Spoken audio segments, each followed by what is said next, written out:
बच्चों, हम लोग कंपनी में शेयर वाला चैप्टर डिस्कस कर रहे थे। वेरी फर्स्ट आप लोगों ने थ्योरी पढ़ा था, उसके बाद शेयर इशूड एट पार, फिर आए थे premium, calls in arrear, calls in advance, और लास्ट डे डिस्कस किए थे आप लोग issue of share other than cash. उसके बाद आप लोगों को याद होगा सर ने व्हाट्सएप ग्रुप में आपको कुछ एडिशनल क्वेश्चन दिए हैं, आप लोगों ने वो सॉल्व किए होंगे, और नहीं किए तो वो सॉल्व करना आपके लिए बहुत ज़रूरी बेटा। अगर वो क्वेश्चन कर लिए है तो बेस्ट, और नहीं तो आज आप लोग वो क्वेश्चन ज़रूर करें बेटा, ताकि थोड़ा कॉन्फिडेंस आएगा। आज का हमारा टॉपिक है फोर फीचर ऑफ शेयर। बच्चों, फोर फीचर का मतलब क्या होता है? सपोज करो अलॉटमेंट और कॉल का पेमेंट बाकी चल रहा है। सपोज करो हमारे अलॉटमेंट और कॉल का पेमेंट बाकी चल रहा है, तो उसको हम बोलते हैं कॉल्स इन अरियर। तो शेयर होल्डर ने अलॉटमेंट और कॉल का पेमेंट नहीं किए, तो आपने उनको नोटिस दिया, सब अलॉटमेंट कॉल का पेमेंट बाकी पेमेंट करो। फिर भी पेमेंट नहीं किया तो आपने वापस नोटिस दिया कि सब आपका अलॉटमेंट और कॉल का पेमेंट बाकी चल रहा, पेमेंट करो। अगर उसके बाद भी वो पेमेंट नहीं करते तो आप उनको फाइनल नोटिस दोगे कि आपका अलॉटमेंट और कॉल का पेमेंट बाकी चल रहा है, हमने आपको बार बार रिमाइंड करवा दिया, फिर भी आप पेमेंट नहीं कर रहे हो, तो आपके शेयर का कैंसिलेशन हो जाएगा। और उनके शेयर का जो कैंसिलेशन हो जाता है उसको हम बोलते हैं फोर फीचर ऑफ अरियर। मतलब cancellation of share due to non payment of calls in arrear. Cancellation of share due to non payment of calls in arrear, यानी शेयर होल्डर का अलॉटमेंट और कॉल का पेमेंट बाकी चल रहा है और बार बार रिमाइंड करने के बाद भी वो पेमेंट नहीं करेंगे, तो अगर वो पेमेंट नहीं करेंगे तो उनका शेयर का कैंसिलेशन होता है। और ये जो कैंसिलेशन होता है इसको हम क्या बोलेंगे? Forfeiture of share. तो आप सारे बच्चे नोट करो अपनी नोटबुक में, फोर फीचर का मीनिंग नोट करो बेटा। Cancellation of share due to non payment of calls in arrear. Note करो बेटा, cancellation of share due to non payment of calls in arrear. हाँ बच्चों, अब हम बात करेंगे इसके अकाउंटिंग की। तो बात करेंगे बेटा इसके अकाउंटिंग कैसे होती है। वेरी फर्स्ट आप लोग ध्यान लगाना, एक एग्जांपल लेते हैं। 1000 इक्विटी शेयर है, एक शेयर 10 का, एप्लीकेशन का 6 और अलॉटमेंट का 4। 10 हो गया बेटा। इन 1000 शेयर पर एप्लीकेशन मिल गया, बट इस 1000 शेयर पर अलॉटमेंट नहीं मिला। अलॉटमेंट नहीं मिला तो आपने उनको नोटिस दिया कि साहब पेमेंट करो, फिर भी पेमेंट नहीं कर रहे हैं। बार बार नोटिस दे रहे हैं, वो पेमेंट नहीं कर रहे हैं, तो आपने उसका शेयर का कैंसिलेशन कर दिया, यानी फोर फीचर कर दिया। अब सर उसकी अकाउंटिंग कराएंगे, इसके पहले ये नॉर्मल अकाउंटिंग की बात कर लेते हैं। बेटा इस क्वेश्चन में क्या एंट्री होगी? Bank account debit to share application 1000 multiply by 6, 6000। Share application account debit to share capital 6000। Normal जो अकाउंटिंग आती है वो मैं समझा रहा हूँ ताकि फोर फीचर आप इजीली समझ पाओगे। Allotment account debit to share capital 4000। ठीक है बेटा, ये हो गया। अलॉटमेंट का पैसा मिला नहीं तो बैंक टू अलॉटमेंट की एंट्री हुई नहीं है। अब मैं फोर फीचर का कॉन्सेप्ट डिलीवर कर पाऊंगा। If share issued at par. Share issued at par होता है, इशूड एट प्रीमियम होता है। पहले पार समझाऊंगा फिर प्रीमियम समझाऊंगा, पार पे आता है बेटा। फोर फीचर का मतलब कैंसिलेशन, शेयर का कैंसिलेशन करना बेटा। एग्जैक्टली एंट्री होती है फोर फीचर की, share capital account debit to, अगर शेयर का अलॉटमेंट का पैसा बाकी तो टू शेयर अलॉटमेंट, अगर कॉल का पैसा बाकी तो टू शेयर कॉल, और जो बचा हुआ पेमेंट आएगा वो आएगा टू शेयर फॉरफिटेड अकाउंट। ये जर्नल एंट्री होती है। इसका पूरा लॉजिक मैं आपको समझाता हूँ। क्या एंट्री बनेगी सर ने? Share capital account debit to share allotment, to share call और टू शेयर फॉरफिटेड।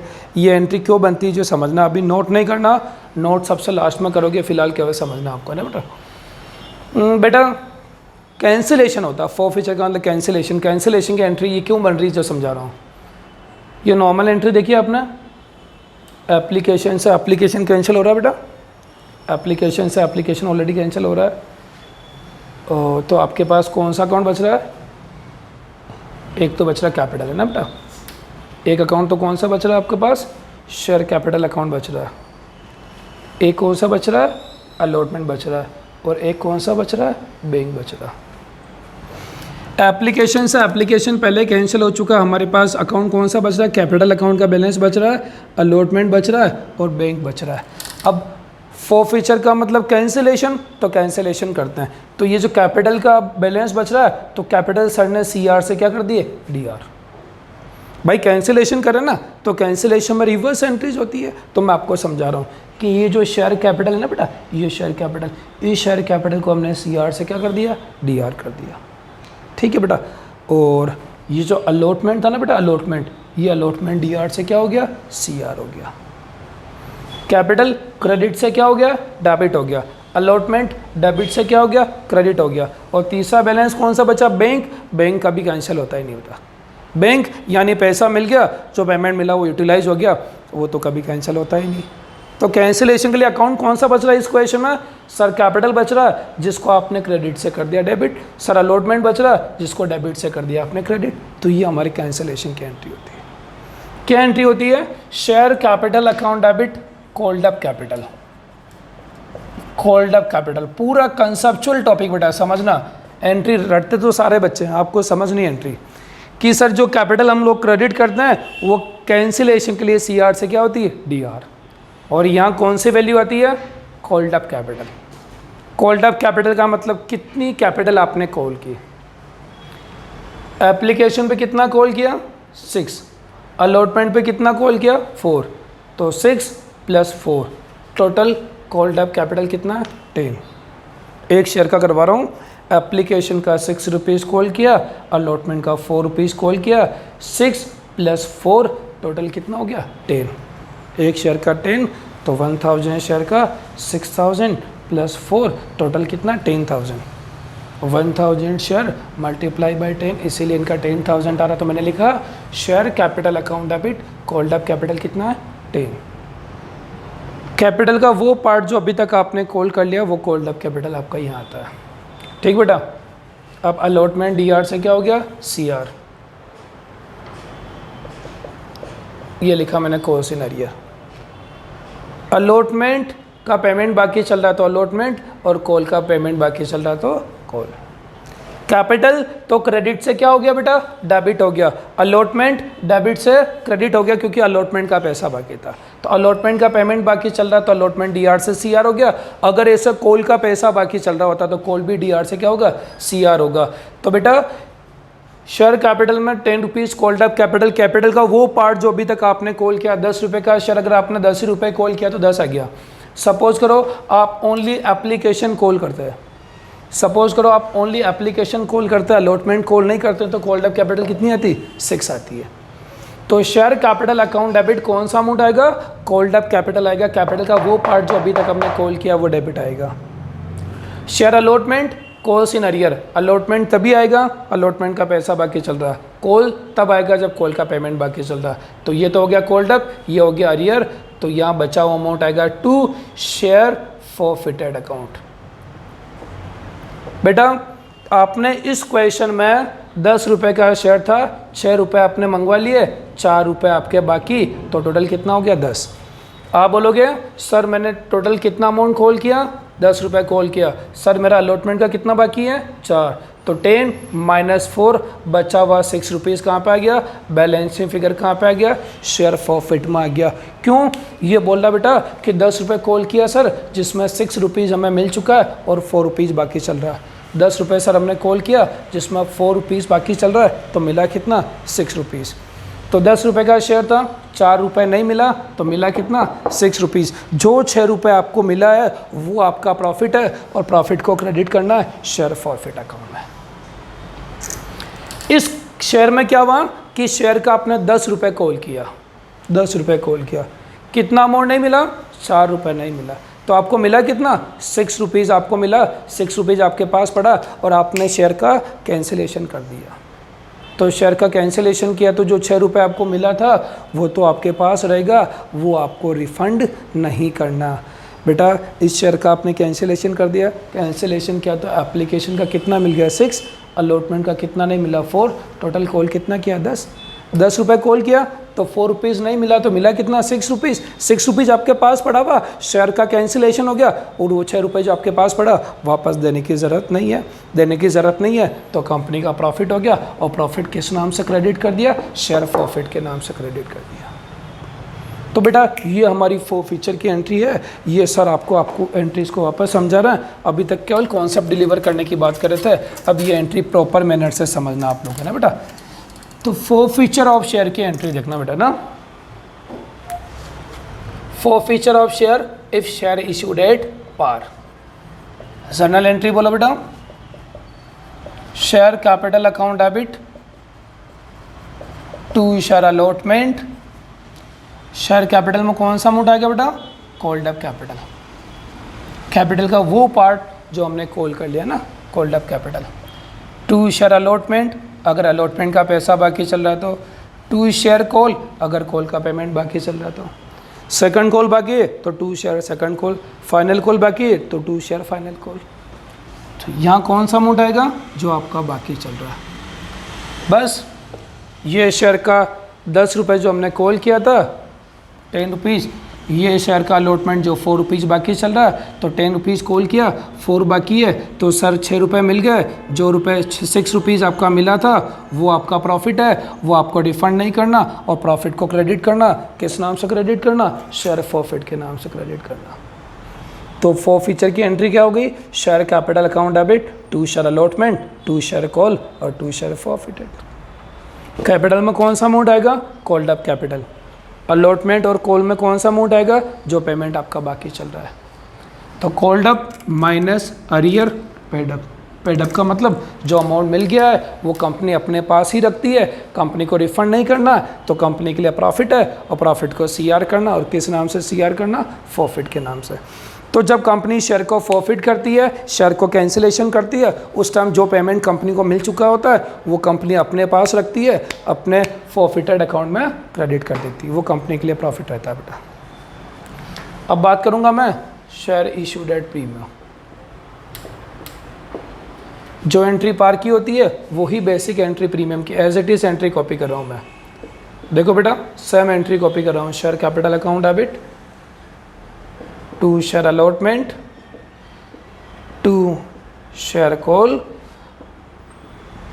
और 2 शेयर फॉरफिटेड। ठीक है बेटा। कैपिटल में कौन सा अमाउंट आएगा, कॉल्ड अप कैपिटल। कैपिटल का वो पार्ट जो हमने कॉल कर दिया। अलॉटमेंट कॉल में कौन सा आएगा, अरियर वाला अमाउंट। और यहाँ balancing figure called up minus arrear equal to paid up. जो अमाउंट पेड हुआ, जो अमाउंट रिसीव हुआ, वो अमाउंट आ गया। इसी एंट्री को कॉपी किया। लेकिन याद करो शेयर इशूड एट प्रीमियम जब आपका आया था तो प्रीमियम को हमने क्रेडिट कर दिया था। प्रीमियम को हमने क्रेडिट कर दिया था। अगर उस प्रीमियम को कैंसिलेशन करना है तो कैंसिलेशन करना तो प्रीमियम क्रेडिट से क्या होगी बेटा, डेबिट होगी। प्रीमियम क्रेडिट से क्या होगी, डेबिट होगी। जब आप शेयर इशू किए थे तो सिक्योरिटी प्रीमियम को आपने क्रेडिट किया था। अगर उसका कैंसिलेशन करना, फॉरफिचर करना, तो ये प्रीमियम सीआर से क्या होगी, डीआर होगी। तो बेसिक एंट्री वही है, बस नए सिरे से प्रीमियम क्रेडिट से क्या हो गया, डेबिट हो गया। लेकिन बेटा इसमें भी एक कॉन्सेप्ट एक लोचा है। प्रीमियम डेबिट करना कि नहीं करना, इसमें एक कॉन्सेप्ट है, समझने वाला मैटर है। अगर प्रीमियम का अमाउंट आपको रिसीव हो गया तो प्रीमियम डेबिट नहीं होगी।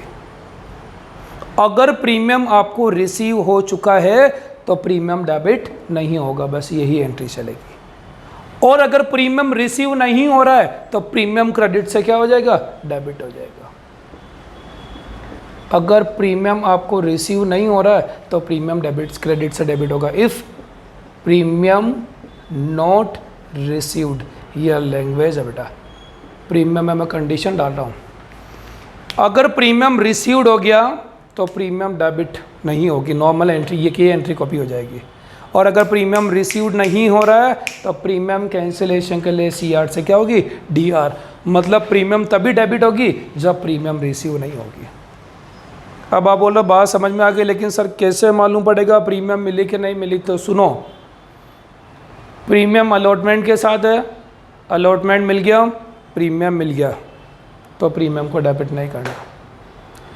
प्रीमियम अलॉटमेंट के साथ और अलॉटमेंट मिल गया तो प्रीमियम मिल गया, डेबिट नहीं करना।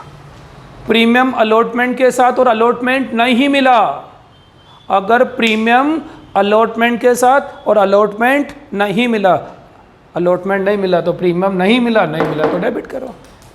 तो प्रीमियम मिला नहीं मिला कैसे मालूम पड़ेगा? चेक करो प्रीमियम किसके साथ है। प्रीमियम एप्लीकेशन के साथ, एप्लीकेशन मिल गया, प्रीमियम मिल गया, डेबिट नहीं होगा। प्रीमियम अलॉटमेंट के साथ, अलॉटमेंट मिल गया, प्रीमियम मिल गया, डेबिट नहीं होगा।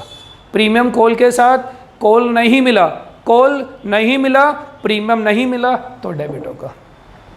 तो प्रीमियम रिसीव होगा तो normal entry, capital to allotment to call to forfeiture. अगर प्रीमियम नहीं मिला तो share capital account debit, security premium account debit, to allotment to call और टू फॉरफीटेड। अब प्रीमियम मिला नहीं मिला कैसे मालूम पड़ेगा? देखो प्रीमियम किसके साथ है, प्रीमियम जिस इंस्टॉलमेंट के साथ है वो मिल गई तो प्रीमियम मिल गई, वो इंस्टॉलमेंट नहीं मिली तो प्रीमियम नहीं मिली, तो उसके अकॉर्डिंग चलेगा। तो ये हमारा कंडीशन होता है फॉरफीचर ऑफ शेयर का, if share issued at par, if share issued at premium. ठीक बच्चों, सर फॉरफीचर की 2 एंट्री कराएं।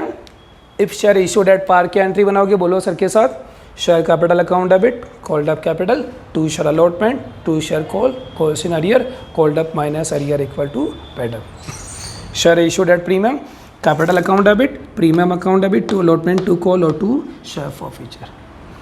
प्रीमियम का कॉन्सेप्ट, प्रीमियम रिसीव नहीं होगा तो ही डेबिट करना, बाकी डेबिट नहीं करना बेटा ना। अब ये हमने क्या कर लिया, फॉरफीचर की एंट्री बना दी है ना बेटा। हमने शेयर दिए थे शेयर होल्डर को, उसने पैसा नहीं दिया, हमने शेयर वापस ले लिया, शेयर का कैंसिलेशन कर दिया। आप शेयर दिए थे शेयर होल्डर को, उसने पेमेंट नहीं किया, उसके शेयर का कैंसिलेशन कर दिया और शेयर वापस कंपनी के पास आ गया। कंपनी ये शेयर अपने पास नहीं रखती है, कंपनी ये शेयर अपने पास नहीं रखती है, वापस इन शेयर को हम किसी और पर्सन को दे देंगे, इन शेयर को वापस इश्यू कर देंगे, उसको हम बोलते हैं री इश्यू ऑफ फॉरफिटेड शेयर, री issue of forfeited share. Company ने शेयर सबसे पहले पब्लिक को दिया था, शेयर होल्डर को दिया था, शेयर होल्डर ने पेमेंट नहीं किया तो उसके शेयर का कैंसिलेशन हो गया। शेयर का कैंसिलेशन का मतलब वापस शेयर कंपनी के पास आ गया। अब कंपनी ये शेयर वापस इशू करेगी तो उसको हम बोलेंगे reissue of forfeited share, forfeited share को री इशू कर दिया।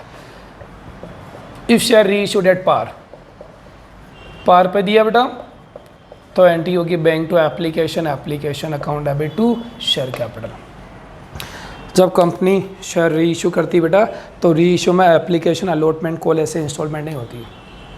जिसको भी हम शेयर री इशू करते हैं उनको बोलते हैं पूरा पेमेंट दे और शेयर ले, ये पेमेंट और ये शेयर, सब काम तुरंत होता है। एप्लीकेशन, अलॉटमेंट, कॉल के मैटर यहाँ नहीं चलते, यहाँ चेक लिया और शेयर अकाउंट में ट्रांसफ़र होता है, सारा काम ऑन द स्पॉट होता है। इसीलिए मैंने bank to application, application to capital, allotment to capital, bank to allotment entry नहीं बनाई, एक साथ बैंक टू कैपिटल, सब काम शेयर चेक लिया और शेयर तुरंत ट्रांसफ़र करते हो। शेयर इशूड एट प्रीमियम, अब आपको एंट्री आती है bank account debit to share capital और to security premium, bank account debit to share capital और to security premium. Premium profit credit कर दिया। If share issued at discount, discount ये क्या होता है समझना। फेस वैल्यू 10, 10 का शेयर 10 पे दिया तो इशूड एट पार, 10 का शेयर 15 में दिया, 10 का शेयर 15 में दिया तो 5 रुपये क्या हो गया प्रीमियम। 10 का शेयर 9 रुपये में दिया, पब्लिक को बोला 10 रुपये का शेयर है आप 9 रुपये में ले लो, तो 10 रुपीज़ का शेयर 9 रुपीज़ में दिया, 1 रुपये कम लिया तो 1 रुपये जो कम किया उसको बोलेंगे डिस्काउंट। डिस्काउंट में बेचना है। 10 रुपये का शेयर कितने में इशू किया 9 रुपये में, तो 1 रुपये जो कम हो गया वो क्या हो गया डिस्काउंट हो गया। कंपनी एक्ट 2013 के पहले कंपनी एक्ट 1956 था, और कंपनी एक्ट 1956 में शेयर डिस्काउंट में इशू होता था। कंपनी एक्ट 1956 में शेयर इशूड एट पार होता था, इशूड एट प्रीमियम होता था, और इशूड एट डिस्काउंट होता था। 10 रुपये का शेयर अगर 9 में इशू करा तो 1 रुपये जो कम लिया, ये कम लिया, ये क्या हो गया, डिस्काउंट हो गया। यानी ज़्यादा में दे रहे हो तो प्रीमियम, और कम में दिया तो डिस्काउंट। लेकिन जब कंपनी एक्ट 2013 आया, कंपनी एक्ट 2013 आया तो शेयर इशूड एट डिस्काउंट बंद हो गया। शेयर इशूड एट पार और इशूड एट प्रीमियम चला, शेयर इशूड एट डिस्काउंट बंद हो गया। Under section 53 of company act 2013 share issued at discount is treated as a void. अगर कोई कंपनी शेयर डिस्काउंट में इशू करती तो वो शेयर वॉइड हो जाएगा, ज़ीरो हो जाएगा, शून्य हो जाएगा। तो कंपनी एक्ट 2013 के अकॉर्डिंग कोई भी कंपनी शेयर को डिस्काउंट में इशू नहीं कर सकती, बट री इशू डिस्काउंट में हो सकता है।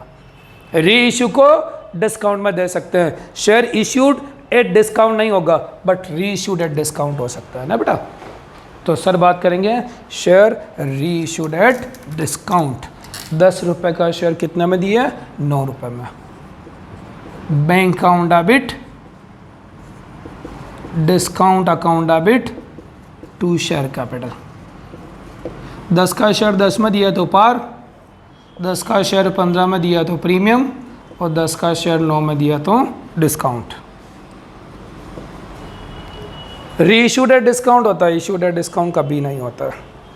एक बात यहाँ पे, 10 का शेयर 9 में दिया तो 1 रुपये का लॉस था, लॉस को डिस्काउंट के नाम से डेबिट कर दिया। बट इस लॉस को ये लोग डिस्काउंट नहीं लगते हैं, इस लॉस को ये लोग शेयर फॉरफिटेड के नाम से राइट ऑफ करते हैं। इस शेयर को, इस लॉस को क्या करते हैं बेटा, ये शेयर फॉरफिट के नाम से राइट ऑफ करते हैं। क्यों बेटा, जब आपने शेयर को फॉरफिट किया था तो 10 रुपये के शेयर में 4 रुपये नहीं मिला, 6 रुपये जो मिला था वो प्रॉफिट किस नाम से क्रेडिट किया, शेयर फॉरफिट के नाम से। कि कंपनी का शेयर 10 रुपये का था, 4 रुपये नहीं मिले, लेकिन 6 रुपये मिल गए। मिले हुए पैसे कंपनी ने अपने पास रख लिए और शेयर का कैंसिलेशन कर दिया।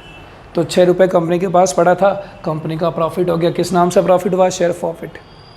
अब इस शेयर पे कितने रुपए कमा लिया आपने, 6 रुपये कमा लिया। अब री इशू किया तो री इशू में लॉस कितना हो गया, 1 रुपये का लॉस हो गया। कि जब फॉरफिट किया तो आपने 6 रुपये कमा रखे आपके पास पड़े हुए, री इशू किया तो 10 का शेयर 9 में दिया तो लॉस कितना हो गया, 1 रुपये। ये जो लॉस हो रहा है, इस लॉस को इस प्रॉफिट में से ही लो। ये लॉस कहाँ से उठाएंगे बेटा, इस प्रॉफिट में से लेंगे। तो प्रॉफिट का नाम क्या है, शेयर प्रॉफिट। तो लॉस का नाम भी क्या होगा, शेयर प्रॉफिट होगा। तो in case of share reissued at discount, discount return of from share profit. कि जब हमने शेयर को फॉरफिट किया था तो हमने प्रॉफिट कमाया था, प्रॉफिट कमाए तो किस नाम से लिखा, शेयर प्रॉफिट। अब इसी शेयर को जब री इशू किया तो लॉस हो गया, और लॉस का नाम क्या था, डिस्काउंट नाम था। अब इस डिस्काउंट को हम क्या करेंगे, इस प्रॉफिट से राइट ऑफ कर देंगे। Share profit account debit to discount. Discount यहाँ डी आर और यहाँ सी आर है। डिस्काउंट लॉस से डेबिट किया, फाइनली डिस्काउंट किस में एडजस्ट हो जाएगा, शेयर प्रॉफिट में होगा। ये डिस्काउंट शेयर प्रॉफिट से राइट ऑफ होगा। तो एंट्री क्या बनेगी बेटा, share forfeited account debit to discount. Discount cancel हो गया, डिस्काउंट डी आर से सी आर खत्म, तो बचा क्या, शेयर प्रॉफिट। तो ये री इशू में जो भी लॉस होता है उस लॉस को इस प्रॉफिट के नाम से शिफ्ट करना होगा। ठीक बेटा। तो री इशूड एट पार की एंट्री बोलो, bank to share capital.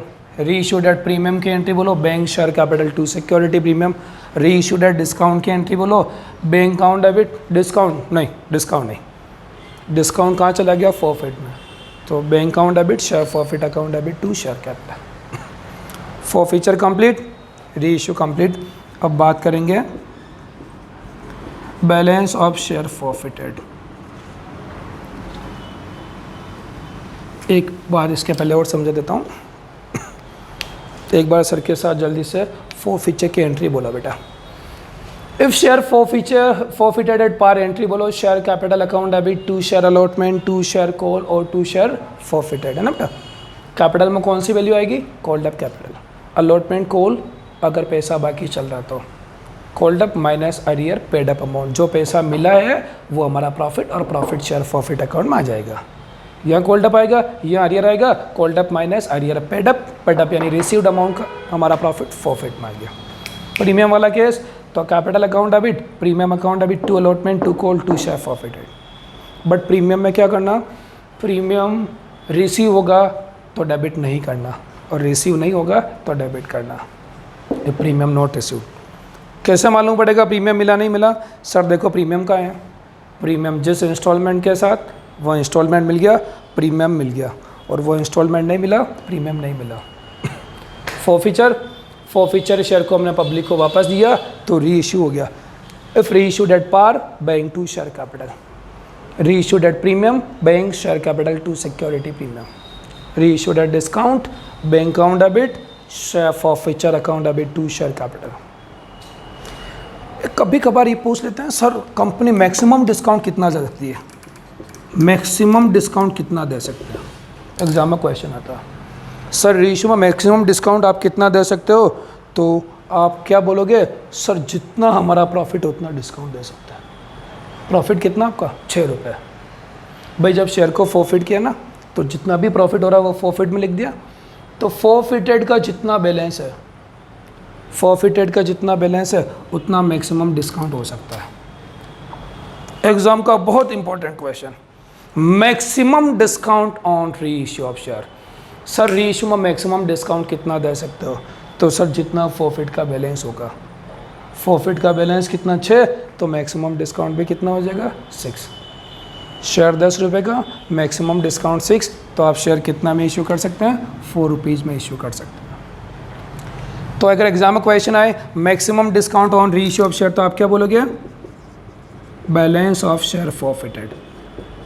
Sir जितना शेयर फॉरफिट में बैलेंस होगा उतना हम मैक्सिमम डिस्काउंट दे सकते हैं, जितना फॉरफिट क्रेडिट होगा उतना हम डेबिट कर सकते हैं, इससे ज़्यादा डेबिट करने की कैपेसिटी हमारी नहीं है। तो बहुत इंपॉर्टेंट क्वेश्चन बन गया, जब सारी एंट्री हो जाए तो 2-4 बार उसको हाईलाइट कर देना। Maximum discount on reissue of share is equal to balance of share forfeit. जितना शेयर फॉरफिट का बैलेंस है उतना मैक्सिमम डिस्काउंट दे सकते हैं। जितना पहले हम फॉरफीचर पर प्रॉफिट कमा लिया उससे उतना लॉस हम बियर कर सकते हैं, उसका ज़्यादा लॉस हम बियर नहीं करेंगे। फॉरफिट में कितना कमाए 6, तो मैक्सिमम डिस्काउंट का लॉस कितना खा लोगे? 6। 10 का शेयर मैक्सिमम डिस्काउंट 6, तो एटलीस्ट 4 रुपये पर आपको इशू करना ही पड़ेगा। ठीक साहब। अब आखिरी एंट्री, ये बहुत इंपॉर्टेंट बात है ना बेटा। आखिरी एंट्री है balance of share forfeited transfer to capital reserve. हाँ बेटा, balance of share forfeited transfer to capital reserve, balance of share forfeited transfer to capital. Share को फॉरफिट कर दिया हमने, री इशू कर दिया ना बेटा। सपोज करो शेयर को फॉरफिट किया, कितना अमाउंट है? 6 रुपये बेटा। अगर आपने री इशू डेट पार किया, फॉरफिट किया, उसके बाद री इशू डेट पार किया, तो फॉरफिट का अमाउंट कितना? 6 रुपये। ये जो प्रॉफिट है बेटा ये कैपिटल प्रॉफिट है। ये कौन सा प्रॉफिट है? Capital profit. क्यों सर? जो रेगुलर प्रॉफिट होता है उसको मैं रेवेन्यू प्रॉफिट बोलता हूँ, जो रेगुलर प्रॉफिट होता है उसको हम रेवेन्यू प्रॉफिट बोलते हैं, और जो कैजुअल प्रॉफिट होता है जो कभी कभार होता है, ये फॉरफिट करना, री इशू करना, ये रोज़ के काम थोड़ी बेटा, कंपनी में ऐसा कभी कभार होता है। तो जो ये कैजुअल प्रॉफिट है ये कभी कभार होता है, ऐसा प्रॉफिट कैपिटल प्रॉफिट होता है। और कैपिटल प्रॉफिट कहाँ पे जाता है? कैपिटल रिजर्व में। कैपिटल प्रॉफिट कहाँ जाएगा? कैपिटल रिजर्व में। तो कभी कभार वाइवा में पूछते हैं सर शेयर फॉरफिट का जो प्रॉफिट है वो कैपिटल रिजर्व में क्यों जाता है? तो सीधी सर फॉरफिटेड का अमाउंट कैपिटल प्रॉफिट है और कैपिटल प्रॉफिट कैपिटल रिजर्व में जाएगा। तो आखिरी एंट्री क्या थी? Balance of share forfeited transfer to capital reserve है। फॉरफिट का बैलेंस 6 रुपये, री इशू डेट पार पूरा 10, तो 6 का 6 कहाँ चला जाएगा? कैपिटल रिजर्व में। शेयर फॉरफिटेड क्रेडिट से क्या हो जाएगा? डेबिट। और कहाँ ट्रांसफ़र होगा? कैपिटल रिजर्व में। ये हो गया balance of share forfeited transfer to capital. Forfeit में 6 रुपीज़ पड़ा, री इशू डेट पार है तो पूरा का पूरा 6 ही आ गया। फॉरफिटेड में 6 पड़ा, री इशू डेट प्रीमियम है, री इशू डेट प्रीमियम तो भी पूरा का पूरा 6 कहाँ गया? रिजर्व में आ गया। अगर रीइश्यूड एट डिस्काउंट है, 10 रुपये का शेयर 8 में रीइश्यू किया तो डिस्काउंट का 2 रुपये। अब फॉरफिट कितना बच रहा है सोचो, फॉरफिट में कितना अमाउंट है 6, रीइश्यू में कितना लॉस हो गया 2, 6 माइनस 2 बैलेंस कितना 4, 6 रुपीज़ का क्रेडिट बैलेंस 2 रुपीज़ का डेबिट, 6 माइनस 2 तो बैलेंस कितना बच रहा 4, तो 4 रुपीज़ ट्रांसफ़र हो गया। आपने फॉरफिट किया, पार है तो पूरा का पूरा 6 आएगा, प्रीमियम है तो भी पूरा का पूरा 6 आएगा, और डिस्काउंट है तो डिस्काउंट माइनस कर दो, 6 माइनस 2 बैलेंस कितना 4 रुपीज़ ट्रांसफ़र कर दिया। तो ये लास्ट एंट्री है, balance of share forfeited transfer to capital reserve. आज इस आधे घंटे के लेक्चर में मैंने आपको केवल ये 6 एंट्री समझाई। सबसे पहले reissued at par, forfeiture of share issued at par, issued at premium, now reissued at par, premium, discount, और last entry balance of share forfeited transfer to capital reserve. ये 6 entry इस chapter की सबसे important entries है, और पूरा chapter अब remaining इससे पे बेस्ड है। तो आज आप लोग क्या करोगे, इन 6 एंट्री को नोट करोगे बहुत तसल्ली के साथ। सबसे पहले reissued at par note करो, फिर reissued at premium, forfeiture of share issued at par, issued at premium, now reissued at par करो, री इशूड एट प्रीमियम करो, री इशूड एट डिस्काउंट करो, और फिर लिखो आखिरी entry balance of share forfeited transfer to capital reserve है, forfeiture to capital reserve. और नीचे सुंदर सा नोट लिख दो, maximum discount on reissue of share is equal to balance of share forfeited. ये 6 एंट्री आज आपको मैंने समझाया है, आप अपने नोटबुक में नोट करोगे। कल जब मैं आऊँगा तो वापस एक बार ये 6 एंट्री आपको रिवाइज करूँगा, और जब मैं आपको रिवाइज करूँगा तब आपको काफ़ी कुछ समझ में आ रहा होगा, और तब आपको समझने में मज़ा आएगा। बट आज के लिए इन 6 एंट्री को सिस्टमेटिक मैनर से नोट करो। कल मिलते हैं रिवीजन और प्रैक्टिस के लिए इन एंट्रीज़ के लिए। बाय बच्चों।